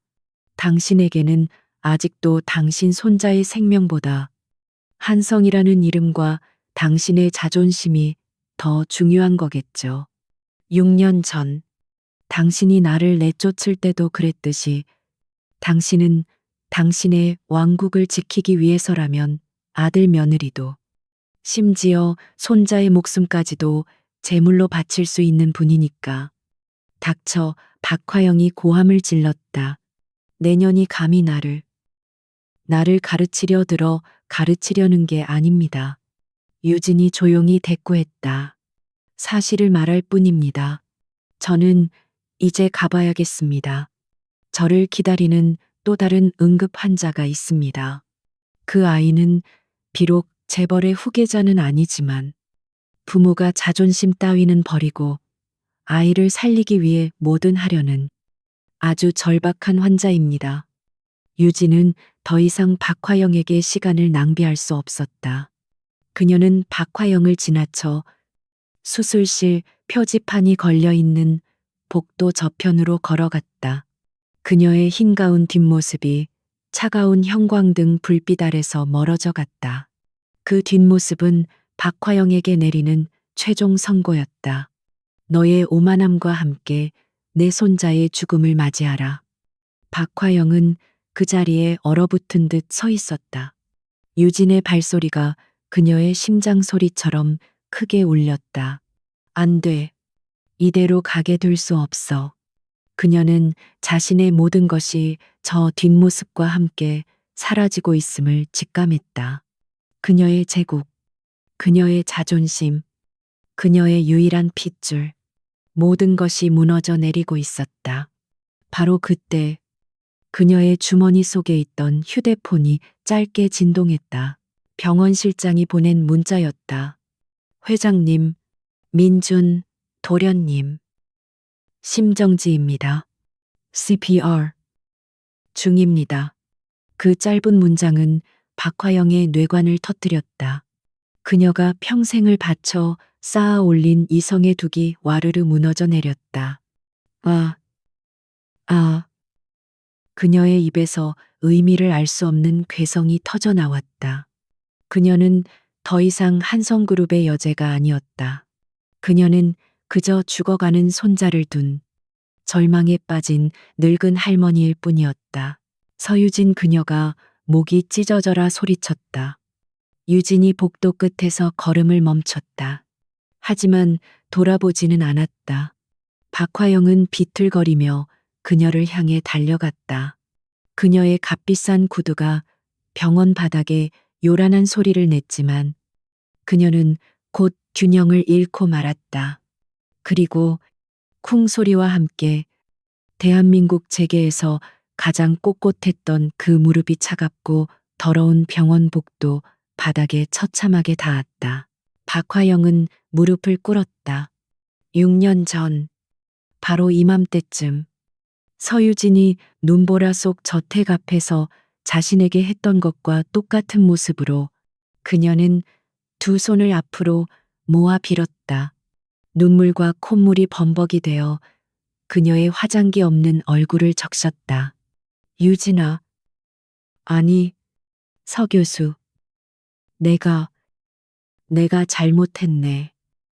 제발, 제발 우리 민준이 좀 살려주게.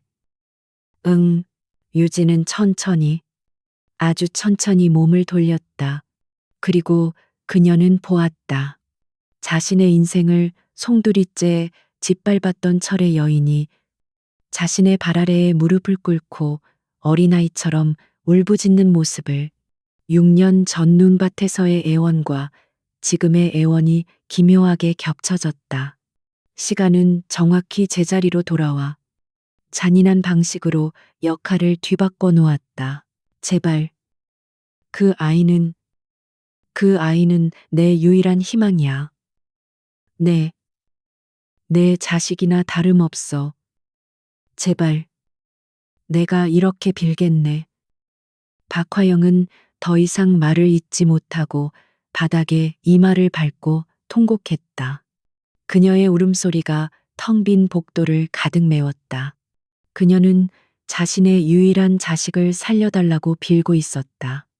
6년 전 자식을 낳지 못한다고 내쫓았던 바로 그 여자에게 운명의 수레바퀴는 정확히 한 바퀴를 돌았다.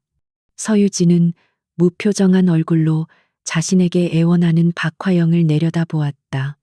그녀의 눈에는 승리감도 동정심도 없었다. 오직 이 지독한 아이러니에 대한 깊은 피로감만이 감돌았다. 모든 것이 제자리로 돌아왔지만 아무것도 예전 같지 않았다. 그녀는 이제 이 지독한 운명의 굴레에 대한 답을 내려야 했다. 서유진은 바닥에 무너져 내린 박화영을 무감각하게 내려다보았다. 6년 전 자신이 겪었던 절망의 무게가 그녀의 어깨 위로 다시 내려앉는 듯했다. 한때 그녀는 이 순간을 상상했었다. 자신을 짓밟았던 저 오만한 여자가 자신의 발 아래 무릎 꿇고 애원하는 순간을. 그것은 그녀가 혹독한 유학 생활을 버티게 해준 유일한 도끼이자 복수의 환상이었다.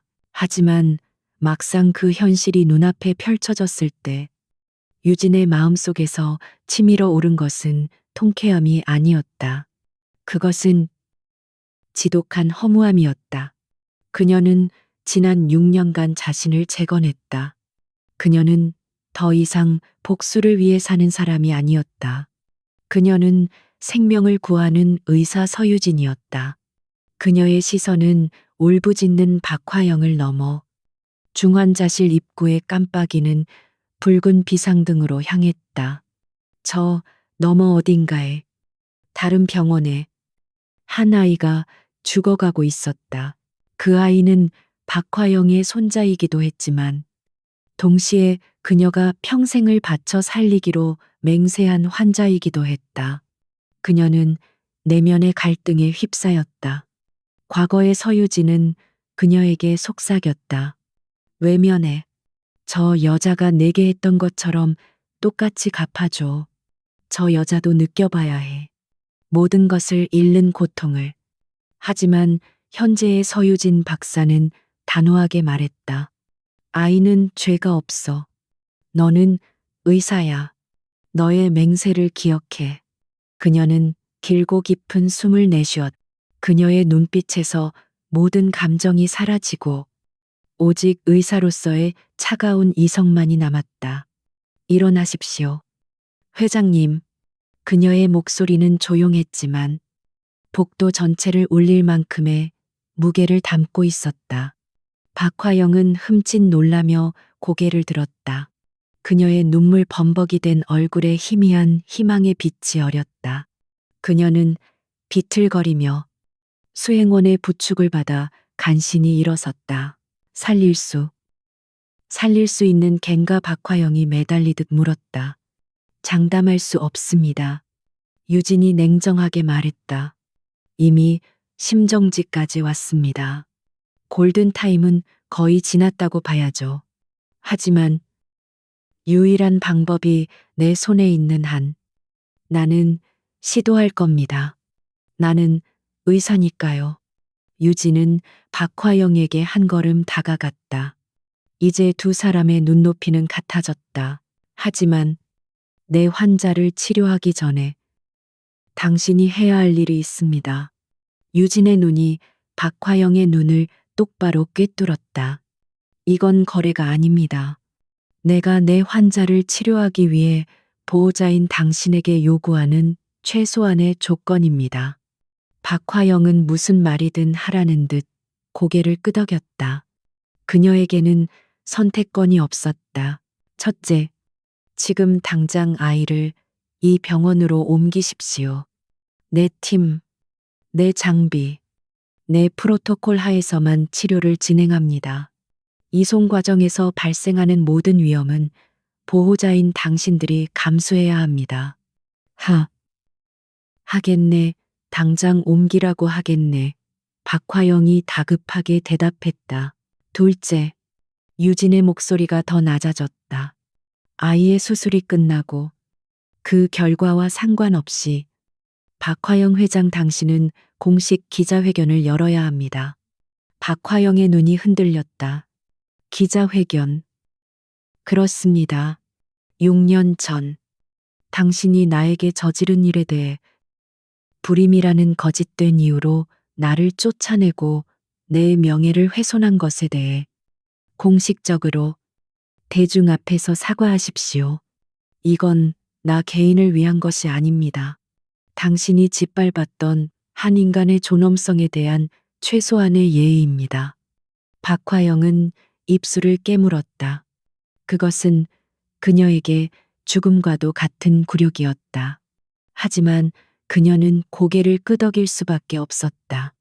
마지막 셋째 조건입니다. 유진이 말했다. 당신은 당신의 개인 재산으로 이곳 세종병원의 소아 희귀 유전 질환 센터를 건립해야 합니다. 당신 손자가 받을 치료법은 아직 실험 단계이며 막대한 비용이 듭니다. 당신은 돈이 있으니 그 비용을 감당할 수 있겠죠. 하지만 돈이 없는 다른 아이들은 어떻습니까? 유진은 창밖의 어두운 도시를 바라보았다. 당신은 당신 손자의 생명을 구하는 대가로 이 땅의 다른 모든 아이들에게도 같은 기회를 줘야 합니다. 당신이 설립할 재단은 부모의 재력과 상관없이 모든 아이들에게 공평한 치료 기회를 제공할 것입니다. 이건 당신이 저지른 죄에 대한 속죄입니다. 복수. 유진은 그것이 복수가 아니라고 생각했다. 이것은 정의의 실현이었다. 그녀는 박화영의 오만함과 그 재력을 생명을 파괴하는 데가 아닌 생명을 살리는 데 쓰도록 강제하고 있었다. 그녀의 고통스러웠던 과거가 이제 수많은 미래의 생명을 구원할 씨앗이 되는 순간이었다. 박화영은 무너진 얼굴로 서 있었다. 그녀는 모든 것을 잃었다. 그녀의 자존심, 그녀의 오만함, 그리고 이제 그녀의 재산 일부까지도. 하지만 그녀는 동시에 유일한 희망을 얻었다. 알겠네. 그녀가 갈라진 목소리로 대답했다. 자네가 하라는 대로 다 하겠네. 그러니, 제발, 민준이 좀. 그 말이 떨어지자마자 유진의 눈빛이 변했다. 절망에 빠진 보호자를 대하던 모습은 사라지고 전장을 지휘하는 사령관의 모습으로 돌아왔다. 그녀는 즉시 자신의 휴대폰을 꺼내 응급의학과 팀장에게 전화를 걸었다. 나, 서유진입니다. 지금 당장 에크모 ECMO 가능한 트랜스포트 팀 준비시키세요. 한성제일병원 VVIP 병동입니다. 소아, 만성, 육아종증 의심 환자. 현재 심정지 후 CPR 중. 내가 직접 갑니다. 5분 내로 출발할 수 있게 준비하세요. 그녀는 전화를 끊고 박화영과 그 옆에 유령처럼 서 있던 박지훈을 스쳐 지나갔다. 그녀는 더 이상 그들에게 한마디도 하지 않았다. 이제부터는 사적인 감정이 끼어들 자리가 없었다. 오직 환자와 의사, 그리고 죽음과의 싸움만이 남아있을 뿐이었다. 유진은 비상구 계단을 향해 뛰기 시작했다. 그녀의 뒤로 박화영은 다리가 풀린 듯 다시 한번 복도 바닥에 주저앉았다. 한성제일병원에서 세종대학병원으로의 이송은 전쟁터를 방불케 했다. 박민준의 생명은 꺼져가는 촛불처럼 위태로웠고 이동형 에크모 ECMO 장치가 간신히 그 불씨를 붙들고 있었다. 서유진은 구급차에 동승해 한성병원 의사들을 밀어내고 직접 아이의 상태를 통제했다. 그녀의 목소리는 한치의 흔들림도 없었으며 그녀의 손길은 기계처럼 정밀했다. 박화영과 박지훈은 그저 뒤따르는 차 안에서 멀어져 가는 구급차의 붉은 경광등을 망연자실하게 바라볼 뿐이었다. 세종병원 소아 중환자실은 이미 모든 준비를 마친 상태였다. 유진의 팀은 대한민국 최고라는 자부심으로 뭉친 그녀의 손발과도 같은 존재들이었다. 그들은 자신들의 센터장이 한성그룹의 후계자를 데려온다는 사실에 놀랐지만 유진의 눈빛을 보고는 그 어떤 질문도 입 밖에 내지 않았다. 그들의 눈에는 오직 환자를 살려야 한다는 사명감만이 불타고 있었다. 유진은 아이가 도착하자마자 특수 격리 치료실로 직행했다. 바이탈 체크 즉시 혈액 샘플 다시 채취해서 유전자 시퀀싱 돌려 내가 표시해둔 변이 마커 집중적으로 확인해 골수 흡인 준비하고 방사선 조사 시작해. 유진의 명령이 쉴 새 없이 떨어졌다. 이곳은 그녀의 영역이었고 그녀는 이 전투의 총사령관이었다. 그녀는 수술복으로 갈아입으며 잠시 눈을 감았다. 6년 전의 기억, 그리고 방금 전 복도에서 무릎을 꿇던 박화영의 모습이 스쳐 지나갔다. 그녀는 그 모든 감정의 찌꺼기를 수만 번에 뱉어냈다. 지금 이 방에는 의사 서유진만 존재했다. 치료실 밖, 차가운 플라스틱 의자가 놓인 보호자 대기실은 박화영과 박지훈에게는 너무나도 낯선 공간이었다. 한성제일병원의 VVIP 라운지와는 비교할 수도 없는 초라한 공간. 그곳에서 그들은 더 이상 회장님도 사장님도 아니었다. 그들은 그저 박민준 환아 보호자일 뿐이었다. 박화영은 평생 처음으로 완벽한 무력감을 느꼈다. 그녀의 전화기는 울리지 않았고 그녀에게 고개를 조아리는 사람도 없었다. 그녀는 투명한 유리창 너머로 바쁘게 움직이는 의료진의 실루엣을 바라보았다. 저 안에서 자신이 버렸던 그 여자가 아들의 생명을 쥐고 있었다. 그녀는 이제야 깨달았다. 자신이 돈으로 사려고 했던 것은 서유진의 기술이 아니었다. 그것은 지난 6년간 그녀가 절망의 잿더미 속에서 피와 눈물로 쌓아 올린 감히 돈으로 환산할 수 없는 시간 그 자체였다. 그녀의 오만함이 얼마나 어리석었는지 뼈저리게 느꼈다. 박지훈은 아내 오수희의 옆에 앉아 있었지만 두 사람 사이에는 어떤 위로의 말도 오가지 않았다. 오수희는 넋이 나간 듯 울고만 있었고 지우는 자신의 손만 내려다보았다. 그는 유진의 얼굴을 차마 정면으로 마주볼 수 없었다. 그녀가 자신을 경멸하던 그 눈빛이 그의 뇌리에 밝혀 떠나지 않았다. 그는 6년 전 자신이 조금이라도 용기를 냈더라면 지금 이 모든 비극이 달라졌을까 생각했지만 이내 고개를 저었다. 그에게는 그런 용기 따위 없었다. 치료는 단순한 수술이 아니었다. 그것은 유진이 개발한 최첨단 유전자 편집 기술과 조혈모 세포 이식이 결합된 극도로 위험하고 정교한 과정이었다. 유진은 현미경과 모니터를 번갈아 보며 인간의 눈으로는 보이지 않는 영역에서 사투를 벌였다. 그녀는 아이의 결함 있는 유전자를 찾아내어 특수 제작된 바이러스 벡터를 이용해 정상 유전자를 주입했다. 한순간의 실수도 용납되지 않았다. 혈압 떨어집니다. 60에 40 갑자기 모니터에서 날카로운 경고음이 울렸다. 아이의 작은 몸이 유전자가 주입된 세포에 거부 반응을 일으키기 시작한 것이다. 사이토카인 폭풍이 몰아치기 직전의 위험한 상황이었다. 교수님, 면역 억제제 투여량을. 아니, 유진이 단호하게 외쳤. 지금 억제제를 쓰면 이식된 세포까지 사멸한다. 오히려 승합제 투여하고 스테로이드 펄스 요법 준비해. 내가 정확히 3분 안에 벡터 주입 끝낸다. 3분만 버텨. 그것은 도박이었다. 교과서에는 없는 오직 서유진만이 내릴 수 있는 대담한 결정이었다. 그녀의 손은 떨리지 않았다. 오히려 더 빠르고 정밀하게 움직였다.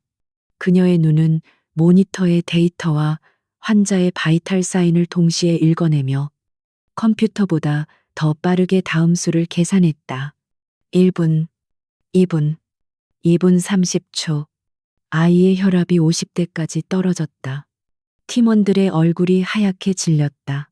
됐어. 유진이 마지막 주입을 마치고 뒤로 물러섰다. 지금 바로 스테로이드 투여해 약물이 투여되고 몇 초간의 숨막히는 정적이 흘렀다. 그리고 기적처럼 경고음이 잦아들기 시작했다. 혈압이 서서히, 아주 서서히 오르기 시작했다. 60, 70. 안정권으로 접어들었다. 유진의 팀원들은 그제야 참았던 숨을 내쉬었다. 그들은 다시 한번 신의 영역에 도전한 자신들의 리더를 경외의 눈빛으로 바라보았다. 기나긴 시술이 끝나고 새벽이 밝아올 무렵이었다. 치료실 문이 열리고 녹초가 된 유진이 수술모를 벗으며 걸어 나왔다. 그녀의 얼굴은 땀과 피로로 얼룩져 있었지만 눈빛만은 형형하게 빛나고 있었다. 대기실 의자에서 뜬 눈으로 밤을 새운 박화영과 박지훈이 용수철처럼 튀어올랐다. 그들의 눈에는 절박함과 두려움이 가득했다. 민준이는, 우리 아들은, 박지훈이 떨리는 목소리로 물었다. 유진은 감정 없는 얼굴로 두 사람을 바라보았다. 그녀는 승리의 기쁨도 위로의 말도 건네지 않았다. 오직 차가운 사실만을 전달했다. 시술은 끝났습니다. 급한 불은 껐지만 아직 안심할 단계는 아닙니다. 그녀의 목소리는 지쳐 있었지만 의사로서의 냉철함은 잃지 않았다. 이식된 세포가 아이의 몸에서 제대로 자리를 거부 반응을 일으키지 않는지 확인해야 합니다. 앞으로 48시간, 이틀이 고비입니다. 이 고비를 넘기지 못하면 모든 것이 수포로 돌아갑니다. 박화영은 다리가 풀려 벽에 몸을 기댔다. 그럼 살 가능성은? 유진은 박화영의 눈을 똑바로 바라보았다. 6년 전 자신을 쓸모없는 암탉이라 불렀던 그 오만한 눈동자를 내가 말했죠? 회장님, 나는 내 환자를 살리기 위해 최선을 다할 뿐이라고. 나머지는 이제 당신 손자가 가진 생명의 힘에 달렸습니다. 그리고 당신들이 말하던 그 하늘에 맡겨야겠죠. 유진은 그 말을 남기고 두 사람을 지나쳐 자신의 집무실로 향했다. 그녀는 자신의 역할을 다했다. 이제 남은 것은 기다림뿐이었다. 박화영과 박지우는 텅 빈 복도에 남겨졌다. 유진이 던져준 그 연약하고 불안한 희망의 끈을 붙잡은 채 그들은 자신들의 운명이 자신들이 가장 경멸하고 무시했던 그 여자의 손에 의해 결정되었다는 잔인한 사실을 받아들여야만 했다. 그들은 처음으로 돈이나 권력이 아닌 누군가의 자비와 시간 앞에서 간절히 기도해야 하는 존재가 되었다. 그 후 48시간은 지옥과 천국을 오가는 시간이었다. 박민준의 작은 몸은 서유진이 주입한 새로운 세포와 치열한 전쟁을 벌였다. 중환자실 모니터의 수치들은 롤러코스터처럼 오르내렸고 그럴 때마다 대기실의 박화영과 박지훈의 심장도 함께 곤두박질 쳤다. 서유진은 집무실 간이 침대에서 쪽잠을 자며 거의 모든 시간을 아이 곁에서 보냈다. 그녀의 팀은 교대로 철야 근무를 서며 단 1초의 오차도 허용하지 않았다. 고비는 정확히 36시간이 지났을 때 찾아왔다. 아이의 체온이 41도까지 치솟으며 심각한 거부 반응의 징후를 보였다. 박화영은 유리창 너머로 이 모습을 보며 거의 실신 직전까지 갔다. 의료진이 분주하게 움직였지만 유진은 침착했다. 예상했던 범위 내야. 면역 글로불린 투여해. 바이러스 벡터가 제자리를 잡는 마지막 발악이야. 그녀의 목소리는 흔들리지 않았고 그 확신이 팀 전체를 붙잡았다. 그리고 거짓말처럼 48시간이 되기 몇 시간을 앞둔 새벽녘 아이의 체온이 서서히 떨어지기 시작했다. 39도, 38도, 마침내 37, 5도의 안정권으로 접어들었다. 동시에 혈액 검사 결과가 도착했다. 새롭게 이식된 조혈모 세포가 성공적으로 안착하여 정상적인 백혈구를 생산하기 시작했음이 확인되었다. 전쟁은 끝났다. 아이는 살았다. 유진은 마지막으로 환자의 차트를 확인하고 아이의 고른 숨소리를 들은 뒤에야 중환자실을 나섰다. 며칠 밤을 샌 그녀의 얼굴은 창백했지만 의사로서의 임무를 완수했다는 깊은 안도감이 서려 있었다. 문이 열리자 의자에서 거의 쓰러지듯 잠들어 있던 박화영과 박지훈이 본능적으로 벌떡 일어섰다. 그들의 헝클어진 모습은 더 이상 대한민국 최고 재벌 가문의 일원이라기보다 삶의 끝자락에 매달렸던 평범한 난민에 가까웠다. 민준, 우리 아이는. 박지훈이 감히 그녀에게 다가오지도 못한 채 몇 걸음 떨어진 곳에서 물었다. 그의 목소리는 완전히 잠겨 있었다. 유진은 두 사람을 잠시 바라보았다. 그들의 눈에는 더 이상 오만함이나 비겁함 대신 오직 간절한 구원자의 대답을 기다리는 경외감만이 남아 있었다. 고비는 넘겼습니다.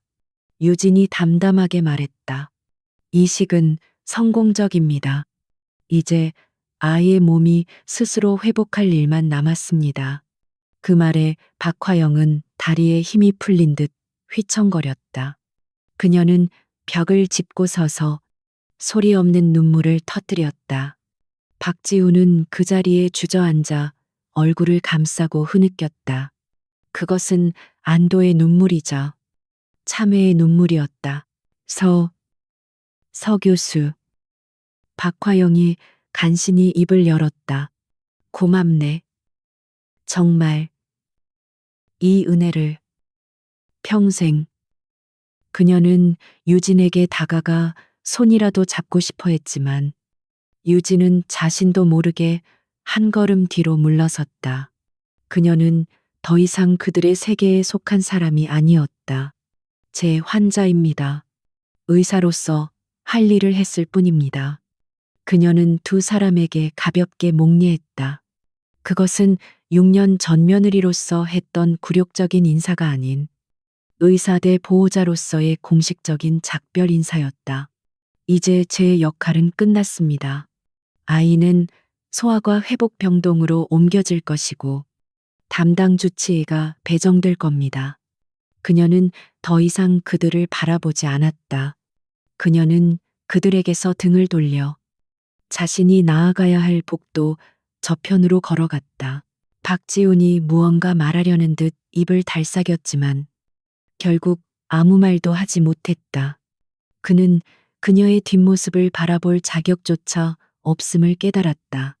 서유진은 단 한 번도 뒤돌아보지 않았다. 그녀의 과거, 그녀의 지옥이었던 그들을 완벽하게 등지고 자신의 새로운 삶 속으로 걸어 들어갔다. 그녀의 어깨는 가벼워 보였다. 몇 주 뒤, 대한민국은 발칵 뒤집혔다. 박화영 한성그룹 회장이 긴급 기자회견을 자청했기 때문이었다.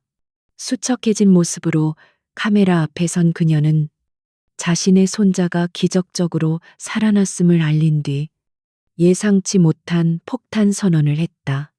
그녀는 6년 전 자신의 전며느리였던 서유진 박사에게 불임이라는 누명을 씌워 일방적으로 내쫓았으며 그녀의 명예를 심각하게 훼손했음을 공식적으로 인정하고 사죄했다. 그녀는 또한 이 모든 사태에 대한 책임을 지고 한성그룹 회장직에서 물러나겠다고 발표했다. 그룹 경영은 전문 경영인에게 맡길 것이며 아들 박지훈 사장 역시 경영 일선에서 물러나게 하겠다고 밝혔다. 그녀의 개인 재산 대부분은 박민준, 서유진 소아 유전질환 재단 설립에 기부될 것이며 이 재단은 세종대학병원 내에 세계적 수준의 연구센터를 건립하는 데 쓰일 것이라고 했다. 이 사건은 한성 가문의 몰락이자 동시에 정의의 실현으로 기록되었다. 박지훈은 모든 것을 잃었다. 그가 그토록 원했던 후계자 자리도, 아버지로서의 최소한의 존엄성도, 그는 아이의 곁을 지켰지만 아이는 그를 볼 때마다 낯선 사람처럼 울음을 터뜨렸고 오히려 자신을 치료해준 의사들의 손길을 더 따랐다. 그리고 몇 달이 흘렀다. 따스한 봄볕이 내리쬐는 날, 세종대학병원에는 새로운 건물의 개관식이 열렸다. 세종 소아희귀 유전질환센터. 박화영의 속죄의 산물이자 서유진의 새로운 왕국이었다. 유진은 의사가운 대신 단정하고 지적인 네이비색 정장을 입고 단상 위에 섰다. 그녀는 이제 이 거대한 센터의 수장이었다. 우리는 오늘 한 아이의 생명을 구한 기적을 넘어 이 땅의 모든 아이들에게 공평한 희망을 선물하는 첫걸음을 내딛습니다. 유진의 차분하고 힘있는 목소리가 마이크를 통해 울려 퍼졌다. 그녀의 시선은 좌중을 가득 메운 동료 의사들, 환자 가족들, 그리고 미래의 의학도들을 향해 있었다. 그녀의 얼굴에는 더 이상 6년 전의 그늘이나 복수심의 냉기가 남아있지 않았다. 오직 생명을 다루는 자의 따뜻한 카리스마와 미래에 대한 확신만이 빛나고 있었다. 연설 도중 그녀의 시선이 행사장 뒤편 나무 그늘 아래 조용히 서 있는 한 사람과 마주쳤. 박화영이었다. 그녀는 모피 코트도 수행원도 없이 평범한 노부인의 모습으로 그곳에 서 있었다. 두 사람의 시선이 허공에서 잠시 교차했다. 박화영은 더 이상 회장님이 아니었다. 그녀는 그저 손자의 생명을 빚진 자였. 박화영은 유진을 향해 천천히 그리고 깊게 허리를 숙였다. 그것은 굴욕적인 무릎 꿇음이 아닌 한 인간이 다른 인간에게 바칠 수 있는 가장 깊은 존경과 참회의 인사였다. 유진은 그 모습을 가만히 지켜보았다. 그리고 그녀의 입가에 아주 희미하고 옅은 미소가 번졌다. 그것은 용서의 미소도 승리의 미소도 아니었다. 그것은 마침내 모든 굴레를 벗어던지고 완전한 자유를 얻은 자의 평화로운 미소였다. 유진은 다시 청중을 향해 시선을 돌렸다. 그녀는 박화영에게 답례하지 않았다. 그녀는 자신의 연설을 이어갔다. 우리의 연구는 이제 시작입니다. 우리는 그녀의 목소리는 희망으로 가득 차 따뜻한 봄바람을 타고 멀리 멀리 퍼져나갔다. 그녀는 더 이상 과거에 얽매이지 않았다. 그녀의 눈앞에는 오직 구해야 할 수많은 생명과 그녀가 걸어가야 할 빛나는 미래만이 펼쳐져 있었다.